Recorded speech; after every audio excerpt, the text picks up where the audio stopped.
Hey everyone. Now, since the news of Jamal Edwards passing, many tributes have come in, rightfully so, talking about his legacy that he left and the impact that he had on the urban music scene. A fundraising event will take place later this month in which stars such as Ed Sheeran will be in attendance, and he'll most likely be probably performing. Now, for me, Jamal's passing hits a lot harder because he was around the same age as me. So, when that happens, a lot of people can probably relate. When you see people die around the same age as you, it sort of hits you differently because it's like, wow. It's just a reminder, even though he didn't really need one, that, life is sometimes fleeting. And all the sadness, there is still a lesson to be learned here, and it's something that we shouldn't miss in regards to what we should talk about, and that is when we realize the cause of his death.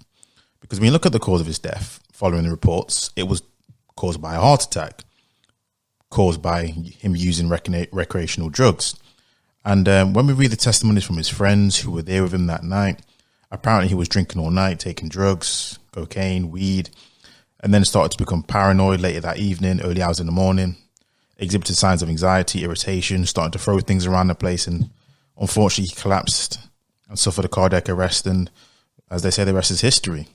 And even more stories had been reported on the fact that this wasn't the first time that people have witnessed him using the drugs, using the substances, that type of lifestyle that he probably had more of a regularity with due to what his career field was. There's a lot of people in that career field, and just in general, when they go out to the nightlife, they engage in that kind of activity. So it just raises a question or questions around the topic of drug activity amongst our people. Now, the graphic you're seeing on screen, it shows the stats for people using illicit drugs. And as you can see, for both sexes, we rank the highest. Now, it doesn't break down exactly what drugs are being used, because of course, some drugs are worse than others for the body. I'm sure based on our group's activity and what we've experienced in our lifetimes, it's probably our groups are likely to be heavy usage on cannabis as opposed to things like cocaine. But the graphic still does point to a conversation that there needs to be a conversation about drug usage and the effect that it has on the body. And the question then ultimately becomes, how do we prevent things like this happening again in the future? And what are the root causes to try and prevent this? Is it environmental pressures, societal pressures? Because it seemed like, according to, again, reports that, if they believe it to be true, Jamal was under a lot of stress.